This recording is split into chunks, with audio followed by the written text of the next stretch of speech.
This episode of AHLA Speaking of Health Law is brought to you by AHLA members and donors like you. For more information, visit AmericanHealthLaw.org. Hello, my name is Bryan Perry. I'm an economist and a senior managing director with FTI Consulting's Center for Healthcare Economics and Policy in Washington, D.C. My colleagues Amanda Waite, Elizabeth Odette, and I had the opportunity to discuss managing healthcare transactions through federal and state antitrust scrutiny at the AHLA annual meeting in San Diego this year. And we're pleased to share some of that discussion with you today. The healthcare industry is in the crosshairs of antitrust enforcement, but this scrutiny is not new. What we are seeing, though, is a changing procedural and substantive landscape in which healthcare transactions are being reviewed. So our goals for today's discussion are to help you anticipate substantive antitrust scrutiny and understand the enforcement perspective, to provide practical guidance for anticipating and planning for antitrust review processes, and to share some tips on managing joint or simultaneous federal and state antitrust reviews. Before we dive into the substance of our discussion, Amanda and Elizabeth, would you like to introduce yourselves? Sure, I'll kick it off. My name is Amanda Waite, and I'm partner and head of antitrust at Michael Best and Friedrich, based in Washington, D.C., and formerly served at the Federal Trade Commission as a staff attorney reviewing mergers. So pleased to be here and great to see you, Bryan. And I'm Elizabeth Odette. I am an assistant attorney general and manager of the Antitrust Division at the Minnesota Attorney General's Office. I am also the Antitrust Task Force chair for the National Association of Attorneys General. And so with both of those titles, I just need to give a quick disclaimer that my comments and thoughts are my own today and not that of the Office of the Minnesota Attorney General, or NAG. Great to be here. Wonderful. Well, Amanda, let's begin with you. Can you give us an outline of which transactions must be notified to the federal government and what information must be included with that filing? Sure. So this could be an entire webinar on its own, but I'll give just the highlights here and talk about when should you be thinking about filing, and then what do you have to do once you've determined that you've got one. So in terms of when should you be thinking about filing, the rule of thumb that I usually share with clients is if you have a transaction valued at $100 million or more, you should start thinking about whether a filing is required. The technical answer is filings are required to the federal government, the Federal Trade Commission, and the U.S. Department of Justice's Antitrust Division under the Hart-Scott-Rodino Act when they meet certain very specific dollar thresholds and do not meet one of the exceptions. And those dollar thresholds change from year to year. So even if you know what the threshold is this year, if you have a transaction that hits kind of around that $100 million mark, it's always prudent to go back and check. The current thresholds for 2025 are that if you have a transaction that results in an entity, an acquiring entity, holding assets valued at more than $126.4 million, and you have two parties that meet certain size requirements, that transaction probably has to be reported to the agency. The size of parties test that I mentioned earlier is that you have to have at least one party to the transaction that has total assets or annual net sales of more than $252.9 million. And you have to have at least one other party to the transaction that also has total assets or annual net sales in excess of $25.3 million. But like I said, those numbers change annually, usually in February. And so if you are having transactions around that $100 million mark, you should just check. So there are also a number of exceptions that apply under the Hart-Scott-Rodino Act, and those exceptions can take transactions at much higher dollar values and make them not reportable. This is a very much in the weeds question, and there's people who spend their whole lives thinking about nothing other than whether transactions are reportable, hopefully only in their professional lives and not their personal lives too. But this is an area where it's just prudent to check. If you do determine that a filing is required at the federal level under the Hart-Scott-Rodino Act, there are some important changes that just went into effect back in February, and we talked about these a little bit at the annual meeting as well. we're now, 8 months into the new filing regime, and I'll lead off with it hasn't been as bad as we thought it was going to be point that I make to a lot of clients. The new filing requirements do require significantly more information, but it can be done. You just got to give yourself a little bit more time and dedicate some more resources to gathering all the information that's required. And I won't go into all of the information that you have to submit along with an HSR filing now, but there's kind of two important buckets. The first one is narrative information. So if you've ever had to do a filing in Europe, for example, writing descriptions of the competitive landscape and descriptions of the transaction is not going to be a foreign concept, but we now have to do those kinds of narrative submissions along with the US HSR filing. We have to provide diagrams of the deal structure if they exist, discussions about the strategic rationale and the competitive landscape, among others. And then on the document side, I think the tagline there is just more documents from more people. So there are more people that you have to search. There are more types of documents that you have to bring in. So while the US process has gotten more burdensome in some respects, it is lengthier and a little bit more expensive and more burdensome now. It is completely doable. You just have to get going a little bit earlier on the process. We're telling clients, don't sign those agreements that say 5 business days to file anymore. Please give us 20 business days or so, and that seems to be standard these days. Thanks, Amanda. Elizabeth, we are also increasingly seeing states involved in merger investigations. Can you share how states like yours come to get involved and what the scope of that involvement may look like? Yes, and I think one really important thing, given what Amanda just mentioned in terms of the federal oversight, is that to the extent that you can be engaging federal and state enforcers in alignment, that is ideal. If you are trying to do it ad hoc, and as I'll discuss, there are a lot of different state enforcement mechanisms, and how each state is involved is going to vary. But to the extent that you can do it in a parallel fashion or in conjunction is the best. And don't assume that what you're giving to the federal enforcers isn't something that the states will also want. It kind of often, there's a lot of overlap in what state enforcers are looking for and what federal enforcers are looking for. But also say it's probably to the benefit of the entities involved in a transaction to have that state enforcement perspective, because states can provide the federal enforcers who are looking at it from a very high 10,000-foot level some more of the local information, and in some instances could be verifying how transaction entities are presenting the geographic and other markets. But state legislators hear from constituents, state AG's offices hear from constituents on the personal challenges that they face. Healthcare costs is one of them. And so in recent years, we have seen kind of, I wouldn't say an explosion, but a steady increase of state legislators passing laws that have specific healthcare transaction notification requirements. But separate from that, some states have their own state agencies that do healthcare oversight.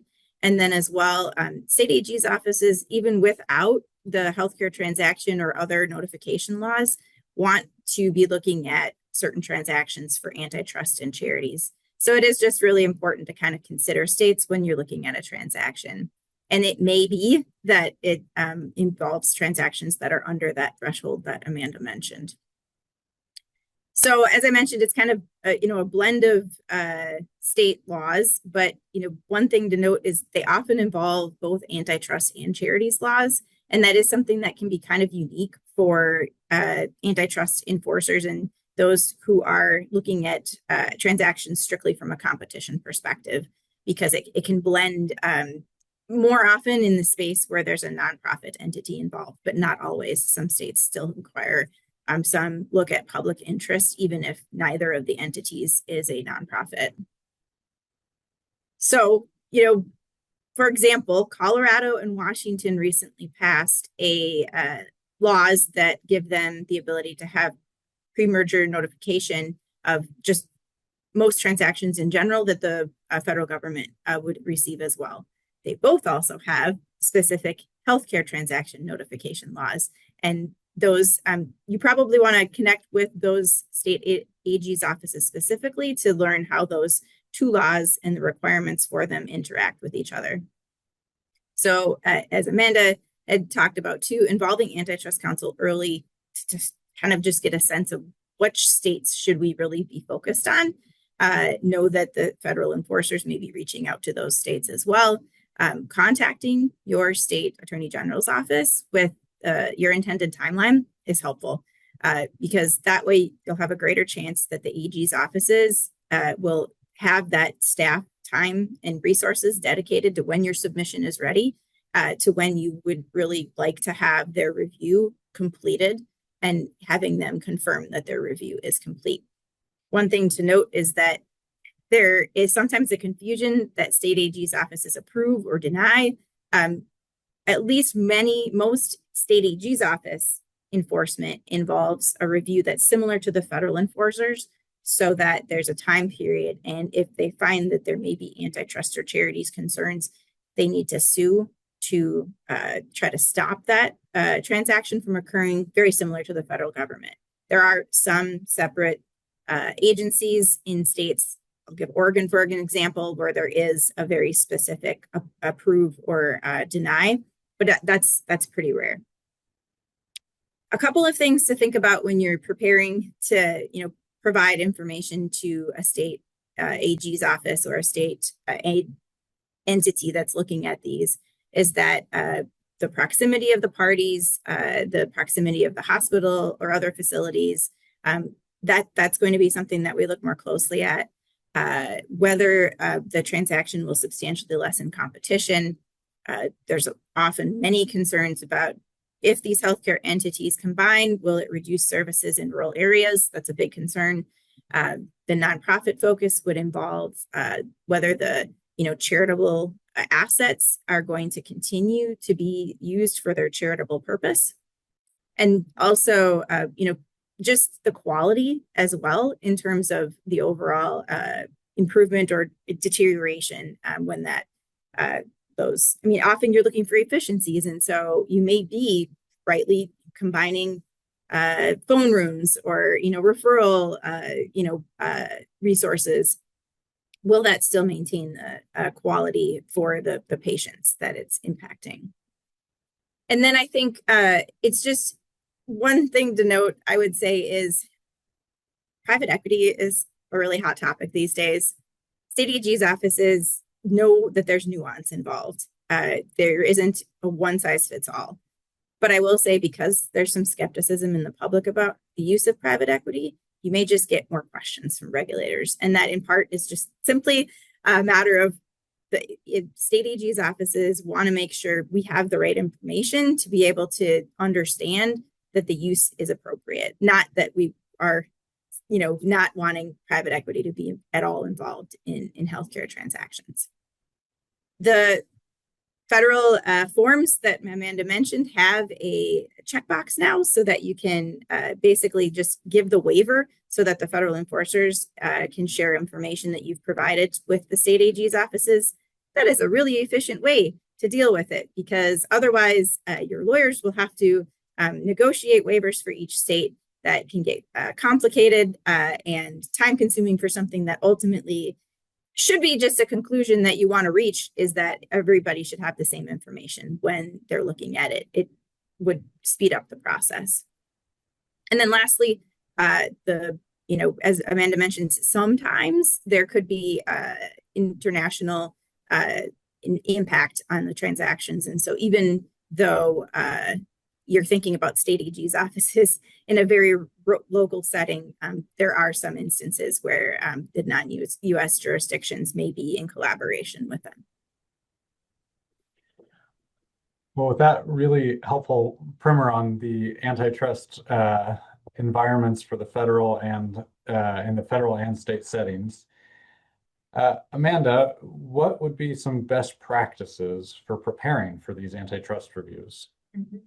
Thanks. I'll start by just underscoring one thing that Elizabeth said, because I think it is really important. And this is the ensuring that the federal enforcers can work cooperatively with their state counterparts. That can really throw a wrench in a deal if it's not done correctly. And, Elizabeth is coming at it from an enforcer perspective. And so obviously there are synergies to having those waivers granted early from her perspective. But I'll just emphasize, I've been in private practice now for 18 years advising clients on these things. And I can only think of maybe one example in the entire time I've been on this side of the table where I've advised a client not to sign a waiver. And it was only because of a specific nuance of that specific state's law that was going to impact the way that the information was being shared back and forth. And we found a workaround to that. So I have clients come to me all the time and they say, well, why would we want to do that? Don't we want to make them do their own work? And I say, well, you could, but then you're going to risk getting two completely different tracked investigations. And inevitably, what could happen is your state enforcers may be focused on slightly different issues than your federal enforcers, and you're just about ready to wrap things up in a nice, neat little bow. And one of the investigating agencies finds out that the other one has been investigating something else, and now they have to go look at it too. And it just will slow everything down. So I completely agree with Elizabeth's comment that in almost every case, there are some exceptions, but in almost every case, encouraging that cooperation makes a lot of sense, because if somebody's going to find an issue with your deal, it is better to know that earlier and have time to be able to address it, rather than have it come out at the last minute when you're getting ready to close. So the other thing I would say, just in terms of best practices or practical tips, is really, in addition to filing your HSR, getting ready for your HSR early, I always tell clients, you've got to understand the risk of your transaction early on as well. And you need to bring in antitrust counsel as soon as possible so that they can take a look. And I usually will tell clients early on, I can tell you whether this is probably a red light, a green light, or a yellow light. Is this you're absolutely going to get questions on this deal. You might even get blocked, red light. Or is this you're probably not going to have any issues, green light? Or it's you're going to have some questions, proceed with caution, yellow light. And knowing that very early on is critically important, because it impacts almost everything that you're doing from a business and commercial side throughout the deal cycle as well. So for example, the antitrust risk that you have with a transaction, as advised by your counsel, can impact your deal terms. And, I'm oftentimes reading LOIs, or I'm reading draft definitive deal agreements, and there's provisions in there about who's going to bear the antitrust risk and what is your timing before you get to an end date. When can people walk away? When can people terminate? And a key input into those considerations is how long do you think the antitrust review is going to be? If you think the antitrust review is only going to be 30 days, you submit your HSR form, you submit your state forms if they're required, you wait your waiting period, and then nobody raises any questions or issues and you're free to close, then your termination date could be 45 days, 60 days, whatever your other regulatory requirements might involve. But if you think you're going to get a second request, that's a whole different decision. You might want your end date to be shorter so that if you get a second request, you can walk. Depending on which side of the transaction you're on, you might want your end date to be longer to hold the other side's feet to the fire and make them go through the second request process and see if you can get it cleared. But you can't make those decisions from a commercial perspective until you know what the risk is on the front end. So that's just one example. There are so many other provisions and considerations that come into play depending on where you fall on that risk spectrum, that getting your antitrust risk assessed very early on is very important. I would also say the other thing to keep in mind is just being very mindful of your document creation process very early on in the process. I just told a client this morning that I need to read the deck that their bankers put together so that they don't have a world domination slide in there, because I see it all the time, especially if you're representing the sell side of the transaction. They hire some bankers, they're trying to get this deal sold. They are puffing up the business that is getting sold. All the clients are sticky. All the relationships are, they're all long-term relationships that can't be changed. There's, minimal competition.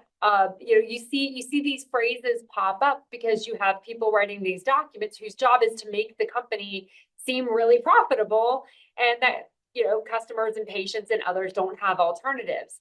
But those documents go in with your HSR filing. They go in with your state filings. And those are some of the very first documents that are forming the impression that reviewing agency staff have on your transaction. So those documents, first of all, need to be accurate. Sometimes I see these documents come in, especially if they're written by third-party consultants, and I'll take them back to the client and say, is this really true? And they're like, not really. Like, let's make sure it's true. If you're gonna kind of put a document out there that could potentially raise an antitrust question, like, let's make sure it's actually true first. If it's true, we can deal with that. But you don't want that kind of puffery out there in your documents that could really throw a wrench in things. A couple other just practical tips. Just make sure that your team, whoever it is internally within the company who's under the tent on a deal, is following document preservation requirements as advised by counsel. That might just mean following your normal business policies, but there might be instances where heightened scrutiny or heightened protections are required. Make sure people are following those. And then in terms of timing, make sure that you're, again, aware of your risk, because that impacts timing, but also any other notifications that are coming in from state AGs. They don't all follow the 30-day rule under the HSR Act. Some are 60 or even more. And so make sure that you're aware of how those timings are going to play in on your deal as well. And so I think those are the only tips that I've got. And, Bryan, you and I have worked on a lot of deals together over the years. I'm sure you've got some ideas from your side as an economist. Yeah, thank you. First, I'll echo Amanda's perspective that from the view of the economist, earlier is going to be better. Having been brought in to advise on the economics of transactions, both right before a transaction is being notified to agencies and well ahead, I can tell you that there's more that can be done and more development of economic theory and analyses that can be done if it's done early, well ahead of a HSR filing or state notification. So sometimes I'm asked, what exactly do economists bring to the table in a transaction, like in terms of the antitrust review? And I think that there are a few ways in which economists can be helpful to companies as they're preparing for this moment of filing with state or federal agencies. First, we are useful in assisting in the identification of data and relevant documents that agency economists are likely to ask for as part of their review. And so we get involved in collecting and developing the relevant information that is going to be asked for almost surely by the FTC or the DOJ or state AG's offices. Once we've pulled that information together, we tend to do a preliminary antitrust risk assessment. Think of this as a preview of what the economists in the antitrust agencies are going to do when they get access to your data. So this is an early screening for potential antitrust issues and potential offsetting pro-competitive benefits of the transaction. And then once we know the basic contours of the economic impacts of a transaction, or at least the potential impacts, economists can help with development of economic analyses and theories that will go to the storytelling aspect of the transaction. The last thing I would highlight is that the filing requirements at the state and federal level, as Amanda and Elizabeth pointed out, are becoming increasingly complex and in some cases data intensive. And so we also tend to get involved in helping to prepare the data, the same data that's being used for the antitrust risk assessment and screening exercises tends to be similar data that's going to be asked for. And so we often will be involved in the early preparation of getting that material ready for submission to state and federal agencies. So Bryan, we've talked a lot about, kind of the nuts and bolts of all of this, and making sure we've done the assessment early and gotten ready for our filings and getting ready for our state filings. But could you maybe walk us through what are the key issues that the enforcers, either at the federal or the state level, are looking for? And Elizabeth, maybe you can chime in on some of this as well. Yes, I would welcome hearing from Elizabeth on this as well. But in broad terms, the DOJ and FTC and state agencies tend to be following a fairly similar analysis. You're going to start by identifying relevant markets affected by the transaction. Which services, which products, and which geographies are at issue? Where are there overlaps between the parties to the transaction? Where are there not overlaps?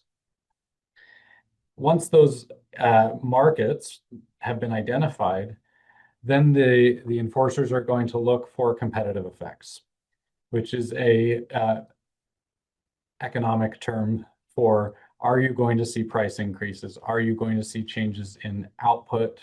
Or are you going to see impacts to quality? Also, the agencies may also be looking at whether or not the transaction will disadvantage rivals, potentially in adjacent markets or in that have vertical relationships with the parties rather than being strict horizontal competitors. And in a newer focus from the agencies, we're also seeing them looking for competitive effects where a dominant firm may be entrenching their dominance. This could be by eliminating a nascent competitor or raising some barriers that makes it harder for a competitor to enter the relevant market. So with all of this, the bottom line question that's being asked, the ultimate focus is, what are the likely effects on price and output? Now, the agencies, the federal agencies have issued the merger guidelines that give some direction on what will be considered potentially anti-competitive. And these guidelines come down to how much concentration in a market will increase. So, for example, a merger may be at risk if it results in a combined market share of the two parties in one of the relevant markets of 30% or more. And there's also an index of market concentration called the Herfindahl-Hirschman Index, or HHI. And if that rises above a certain level in a market that was already tending to be concentrated, you would also potentially have additional scrutiny from the federal agencies. Before I get into the specific anti-competitive theories that enforcers are going to look at, Elizabeth, is there, would you like to comment on the differences in the state side here or similarities? Yeah, I mean, I think you've covered the basic kind of areas that folks are looking at. I think there has been a couple areas, and I think you'll maybe get into more detail on them about, vertical integration is another issue that I think states are looking at too. We're so focused on the regional and local impacts that we want to really understand if there are, for example, vendor relationships in those kind of key critical infrastructure areas that could be considered, problems for competition down the chain. It could be, is it a critical infrastructure in tech within the healthcare system? Is it a critical infrastructure in, insurance? But we want to understand some of those really big, important relationships and if there are any ownership or control aspects there. And then I think, I think you'll get this too, but labor is a really important piece of regional and local review as well, and how a larger transaction might impact the ability of those who work for those healthcare systems to be able to have competition for their labor. Yeah, Elizabeth, you raise a really important point that we should highlight. Healthcare transactions, especially on the provider side, tend to involve hyper-local issues where you have significant employers in a community, significant portions of the healthcare infrastructure for a community. And so it's not surprising that local stakeholders are going to be raising questions and concerns, including state AG's offices. Let me just go through a few of the theories that an enforcer might be looking at in a transaction between healthcare entities. So the first and most common theory is that a combined entity between the two parties have horizontal overlaps that would eliminate direct head-to-head competition between them. So in the provider space, perhaps they are competing with each other for the same patients, or they're competing to offer the same services in the same community, same geography.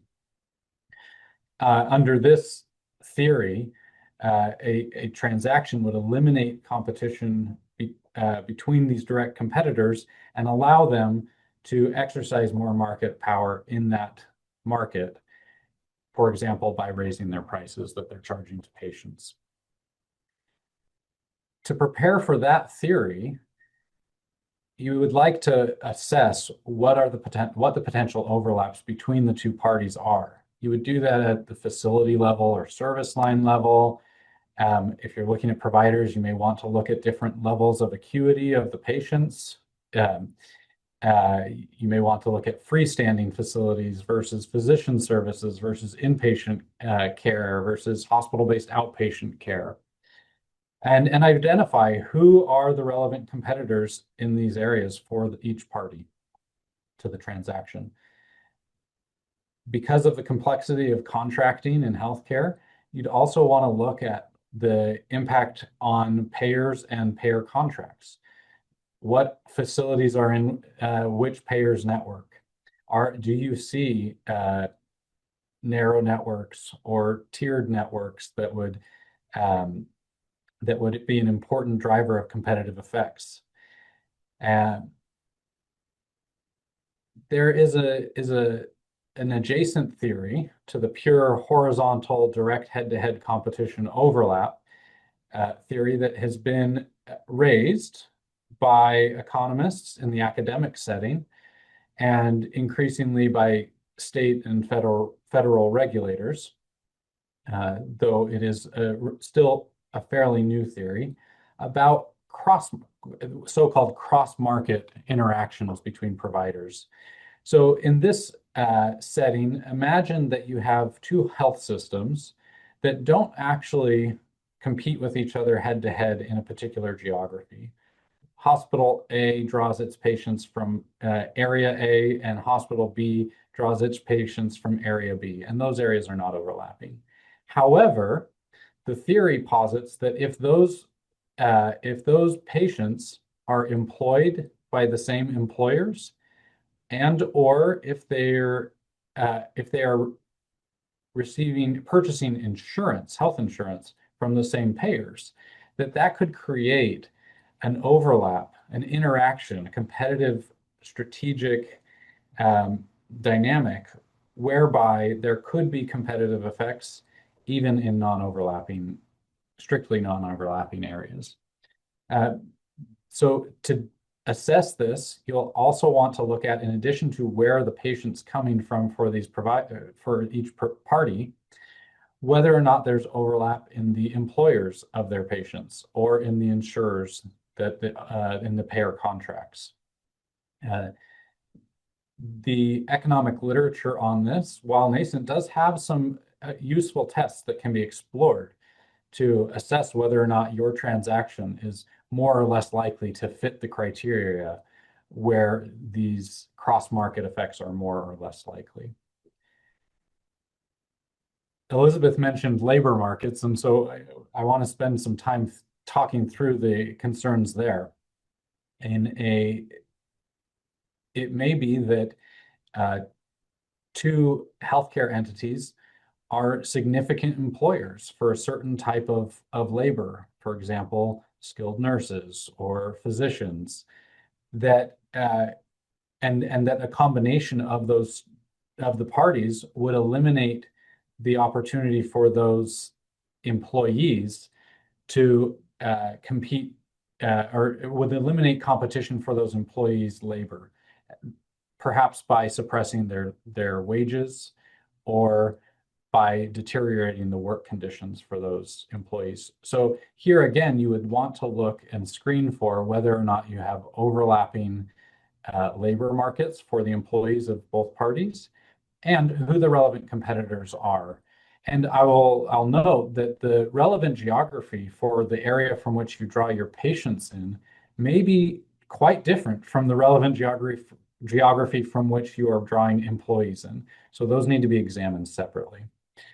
The last thing I'll mention is that quality of care and access to care is going to be very relevant both to federal and local antitrust reviewers. So if your transaction is going to is not going to have any impact on pricing, but is going to materially restrict access to care for certain populations, or deteriorate quality of care for those patients, that would still raise anti-competitive concerns. On the flip side, if the transaction is going to enable, in a way that is transaction specific, improvements in the quality of care, that would be a useful story to develop as part of your antitrust submissions. Well, having gone through those theories, Amanda, what else should companies be thinking about as they prepare for a transaction? Well, first, we want to see if Elizabeth had anything she wanted to add on the theories of harm. Bryan covered it well, thank you. But I think he really did highlight that for the state enforcers, we are going to be looking at things more locally, and there may be, for example, public meetings or other things that could, and this may get to your point, but that people should be thinking about in terms of what the review of a state, more local enforcer would look like versus the federal enforcement. Yeah, that's a great point, Elizabeth. So to Brian's question about what else companies should be thinking about, I'll highlight two things. First is, as Brian and Elizabeth have discussed kind of throughout the discussion today, healthcare transactions are hyper local, and those local stakeholder questions can come up in a variety of different ways. Elizabeth mentioned potentially having public hearings on transactions. You can even just have local stakeholders, whispering in the ear of the state AG or other government officials, sending information over to support what they think might happen if the transaction does or does not go forward. And those local stakeholders can be on either side. You can have local support for your transaction, or you can have local opposition. In some deals, you have both. You need to be prepared for that. And so planning ahead for not only what is the review going to look like and what local stakeholder issues might come up, but proactively, how are you going to address those? How are you going to suss those out? Oftentimes with clients, we have the kind of rollout communication strategy for a transaction where there's a timed list of who gets calls first and who gets called second, who gets called third, and exactly how is that rolled out? Because sometimes there are certain people who just need to feel like looped in on your deal and have the opportunity to comment before it kind of gets out there more public. But it also gives the merging parties the opportunity, potentially before the deal becomes fully public, to kind of hear what some of the concerns may be, or what the support may be, and figure out, how do you incorporate that into an antitrust or state AG charities review. So I think maintaining that communication strategy, but also working into that appropriate government relations strategy or other stakeholder strategy is really critically important. And I would just say, if a client ever comes to me and says, oh, nobody's going to notice this deal. This is a small deal. Nobody's going to care about this. That's just not true. Don't delude yourself. Healthcare is not an area where transactions fly under the radar ever. And if your strategy is to file and duck and hope nobody comes knocking, that's probably not a good strategy. So just be ready. The second quick, more administrative point that I'll note here is that, I see clients, they sign their LOI or they have their deal announcement coming out pending closing, because there are usually, in addition to antitrust, other barriers to close, in terms of regulatory filings or insurance filings or other things that have to happen first. But the parties want to run off into the sunset. They're engaged, they're so happy to be together, and they want to run off into the sunset together. And oftentimes the antitrust lawyers are the ones that are like, whoa, whoa, whoa, tapping the brakes, not quite yet, because the parties, even though they have agreed to merge, are not fully integrated yet. And so there are certain decisions within the companies that cannot be done jointly until the filings are complete, until the antitrust review is complete, and until the deal is actually closed. So the rule of thumb is that all parties to a transaction must continue to operate independently. And I say to clients, as much business as usual as you can until closing. And sometimes that does mean that you're going to be bidding against the other side for something. And that's not just okay. That is what the antitrust laws expect and require. So parties can plan for their integration and they can absolutely be ready on day one to hit go. But before the deal is actually closed, they have to just stay in planning mode and not in implementation mode. I have one thing to add before we wrap up, just in terms of things to think about. We are now in an age of data. The world understands how data can be collected, used, and how powerful it is. In healthcare, that is clearly the case. So one thing I would say is to look out when you are considering a deal is, are there any ways in which information is being exchanged as competitors in areas that you compete in? That could be questionable. Not all ways in which data is, aggregated and shared are illegal. This is similar to what we've discussed before is, but like with private equity, it's not all bad, but information exchanges are something that is being looked at more carefully now. And what you wouldn't want to have happen is be surprised by something that you are, assuming is okay, to have more scrutiny over a larger deal and open up a can of worms. So looking at how you're sharing information, it would be important as well.